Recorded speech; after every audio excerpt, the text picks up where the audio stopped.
तो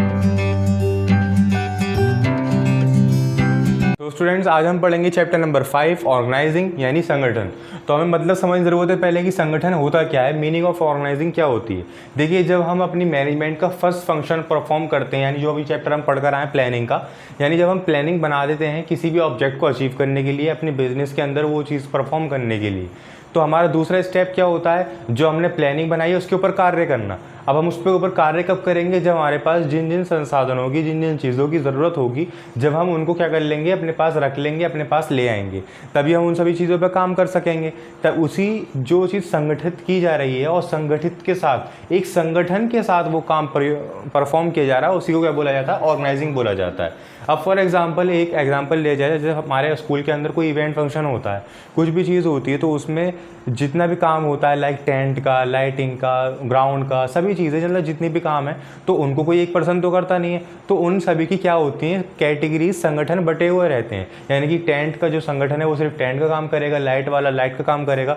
तो इसी तरीके से जो हमने काम सोचा है, जो हमने प्लानिंग बनाई है, उसको संगठन द्वारा अपने कामों को पूरा करवाना, जिससे हम अपने गोल को और अच्छी तरीके से इफिशियंसी के साथ अचीव कर पाएँ। ठीक है, तो यहाँ मैंने वही डेफिनेशन लिख रखी है, after having decided about the first function of management, example planning, यानी कि manager are responsible for designing and organisation structure, we call this function of organising. यानी कि जो हम प्लानिंग बना रहे हैं, तो मैनेजर की रिस्पॉन्सिबिलिटी होती है कि जो उस प्लानिंग के ऊपर डिजाइनिंग करे अपने ऑर्गेनाइजेशन के स्ट्रक्चर को, और उसी को क्या बोला जाता है, ऑर्गेनाइजिंग बोला जाता है। यहाँ हिंदी में लिख रखा है मैंने, जब हम योजनाएं बना लेते हैं तो हमारा अगला कदम जो होता है अपने उद्देश्यों को प्राप्त करना, तो फिर उद्देश्यों को प्राप्त करने के लिए संसाधनों को संगठित किया जाता है, इसी को ऑर्गेनाइजिंग बोला जाता है। ठीक है, तो आई होप आपके ऑर्गेनाइजिंग समझ में आया होगा क्या होता है। अब हम बढ़ते हैं फीचर्स की तरफ, क्या होते हैं। तो स्टूडेंट्स, हम देखते हैं features of organising.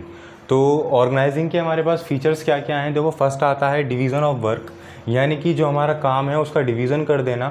The whole activity is divided into task group each dealing with the specific area, यानी कि अपने कामों को डिवाइड कर देना उनके ग्रुप्स के टास्क के बेस पर, और उसके बेस पर जो कि वो डील कर रहे हैं अपने हर एक एरिया को, अपने स्पेसिफिक एरिया को अकॉर्डिंग टू कंडीशन। अब इसके एग्जाम्पल लें तो production, purchase, finance and marketing etcetera, तो इसके एग्जाम्पल आ सकते हैं। दूसरा हमें फंक्शन मिलता है, फीचर मिलता है कोऑर्डिनेशन का।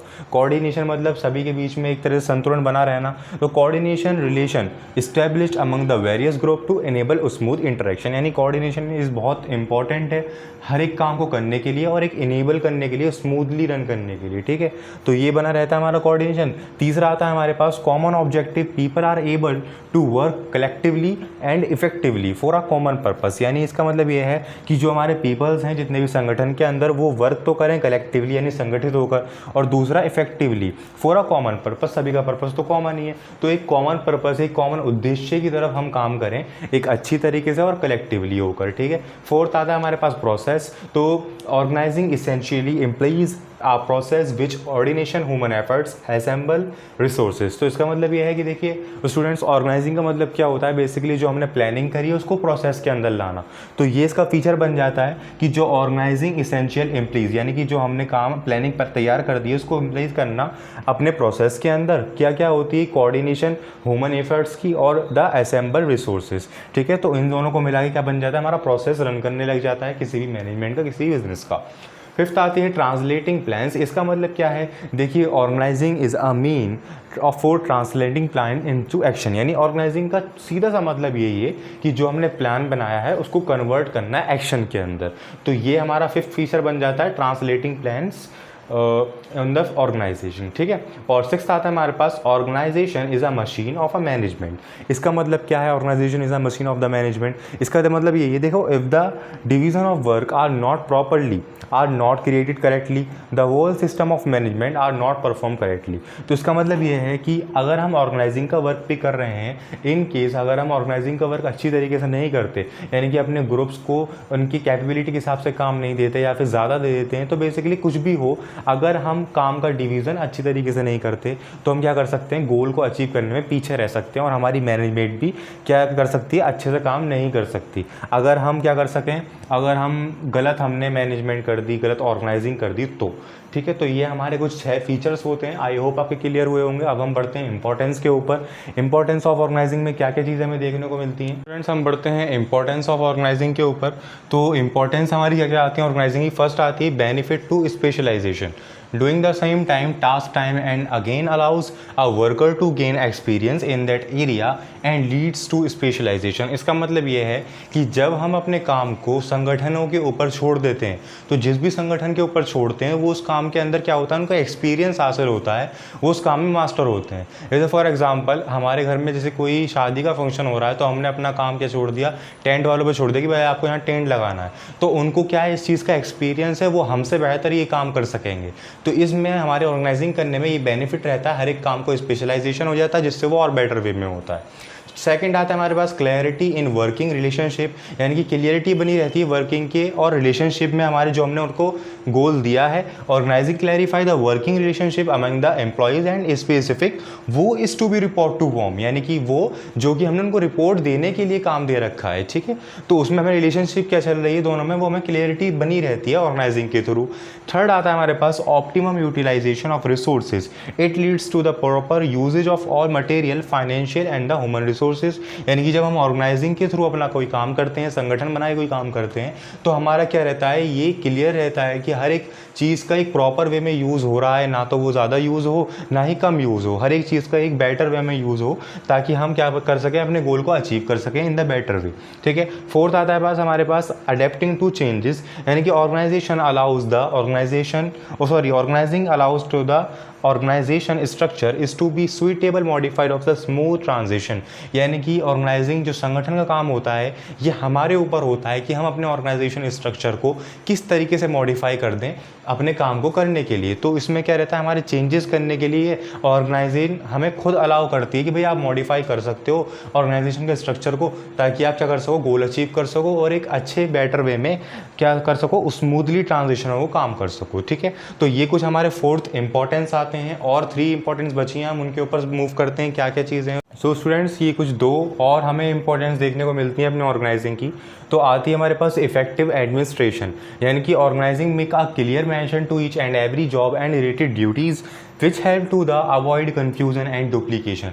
यानी कि जब हम ऑर्गेनाइजिंग के थ्रू कोई भी काम करते हैं तो क्या रहता है, उसमें क्लियरली लिखा रहता है कि इस बंदे की इस जगह जॉब है और उसकी ये ड्यूटीज़ हैं। तो इसके थ्रू क्या होती है, हम कन्फ्यूज़न से अवॉइड रहते हैं और डुप्लीकेशन से अवॉइड रहते हैं। यानी कोई एक ही काम के लिए 2-2 पर्सन हायर कर रखे हैं, ज़रूरत एक की है, तो इसीलिए तो ये हमारे बेनिफिट बना रहता है इससे, ठीक है। 6th आता है हमारे पास एक्सपेंशन एंड ग्रोथ, यानी कि organising help the manager to deviate from existing practice and take up new challenges. यानी कि ऑर्गेनाइजिंग के थ्रू क्या होता है, हमारी फर्म इतनी ग्रो हो जाती है, इतनी मतलब मजबूत हो जाती है जिससे क्या कर सकती है, प्रैक्टिस हो जाती है उसके हर एक काम में, तो वो नए चैलेंजेस को भी अडॉप्ट कर सकती है। इस सिचुएशन में lead to the expansion and the growth of enterprises. इसमें अल्टीमेटली हमारे क्या होती है, एंटरप्राइजेस की ग्रोथ ही होती है।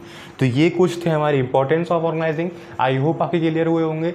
अब थोड़े से और टॉपिक्स पर आगे बढ़ते हैं, क्या क्या मिलती हैं हमें चीज़ें। स्टूडेंट्स हमें देखने को मिलता है अब टॉपिक कॉन्सेप्ट ऑफ ऑर्गेनाइजिंग। तो बेसिकली कॉन्सेप्ट ऑफ ऑर्गेनाइजिंग हम पहले ही समझ चुके हैं, इंट्रोडक्शन में भी वही था और इसमें भी वही है, बट इसमें हमें कुछ 2 पॉइंट्स के थ्रू और अच्छी तरीके से समझा रखा है कि क्या क्या होती हैं कॉन्सेप्ट ऑफ ऑर्गेनाइजिंग। तो बेसिकली ये जो 2 पॉइंट्स हैं ये प्रॉपर बेस्ड हैं हमारे फीचर्स के ऊपर और इम्पोर्टेंस के ऊपर। जो हमने पढ़ा है उनको एक 2 पॉइंट्स के अंदर कवर अप कर दिया है या फिर उन 2 पॉइंट्स के जरिए हमें समझाने की कोशिश की गई है।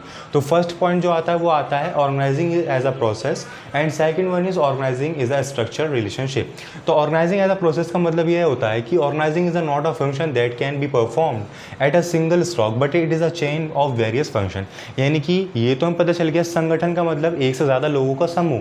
तो ऑर्गेनाइजिंग के थ्रू जब हम कोई भी काम करते हैं तो कोई भी बड़ा लेवल का जब हम कोई काम करें तो ये पॉसिबल हो ही नहीं सकता कोई सिंगल लेवल पर्सन या कोई सिंगल पर्सन उसको परफॉर्म कर सके। उसके अंदर संगठन की नीड होती है, और संगठन की नीड होने के साथ साथ हमें ये भी ज़रूरी होना चाहिए कि हम अपने काम का डिवीज़न ठीक तरीके से कर रहे हैं या नहीं, क्योंकि अगर हम अपने काम का डिवीज़न ठीक तरीके से नहीं करते तो हमारी क्या रहती है, मैनेजमेंट भी परफॉर्म अच्छे से नहीं कर पाती एक ऑर्गेनाइजिंग के थ्रू भी। ठीक है, तो इसमें लास्ट हमने एग्जाम्पल अभी देखा था फीचर्स में मशीन वाला, तो वही सेम बेस्ड है इसके ऊपर। ठीक है, तो ऑर्गेनाइजिंग एज अ प्रोसेस का मतलब समझे आप। अब सेकंड में मतलब क्या मिलता है कि organising is a structure relationship under this various posts are created और established and the mutual relationship of the employees working on various posts, their authority and the responsibility are defined। तो इसका मतलब ये है कि इसमें हम कुछ बात करते हैं अपने ऑर्गेनाइजिंग के स्ट्रक्चर की। ठीक है, तो इसमें हमें ये बेनिफिट मिल जाता है कि ऑर्गेनाइजिंग जो होती है हमें पूरी एक फुल फॉर्म में बता देता है कि भाई हमारे पास इतने इस पर्सन की नीड है, इसकी ये ड्यूटीज़ होने वाली हैं, इसका ये काम होने वाला है। तो उसमें क्या रहता है, हमारी जो कन्फ्यूज़न होती हैं वो अवॉइड हो जाती हैं, और क्या रहती हैं, डुप्लीकेशन अवॉइड हो जाती है। यानी कि कभी कभार क्या होता है, हम अपनी फैक्ट्री के अंदर ज़रूरत तो 5 लोगों की, बट काम पे 10 लोग लगा रखे हैं। तो इसमें जब हम संगठन के थ्रू कोई काम करते हैं तो इसमें हमें ये सब करने की जो काफ़ी सारी नीड जो है वो कम हो जाती है, कन्फ्यूज़न कम हो जाती है और डुप्लीकेशन के चांसेस कम हो जाते हैं। फिर दूसरा ये कि ऑर्गेनाइजिंग हमें ये भी अलाउ करती है कि हम अपने ऑर्गेनाइजेशन स्ट्रक्चर को कि अपने तरीके से मॉडिफाई कर सकते हैं ताकि हम स्मूथली रन कर सकें। तो संगठन के थ्रू जब हम कोई काम करते हैं तो जाहिर सी बात है हम गोल अचीव कर सकेंगे, बट अगर उसको ठीक तरीके से किया है तो ये कुछ कॉन्सेप्ट ऑफ ऑर्गेनाइजिंग था हमारा टॉपिक। आई होप आपको क्लियर हुआ होगा। फिर भी अगर आपको किसी भी टॉपिक के अंदर कोई भी डाउट हो तो आप मुझे कमेंट सेक्शन में ज़रूर बताएं। आज ही क्लास के लिए इतना ही, नेक्स्ट क्लास हम स्टार्ट करेंगे अपना बेसिकली कंटिन्यू करेंगे आगे चैप्टर। छोटे से पॉइंट बचे हैं, बाकी काफ़ी इंटरेस्टिंग और बड़ा भी चैप्टर है, बाकी हम कवर करेंगे इसको जल्दी 2 या 3 क्लासेस में कवर कर लेंगे। Thank you.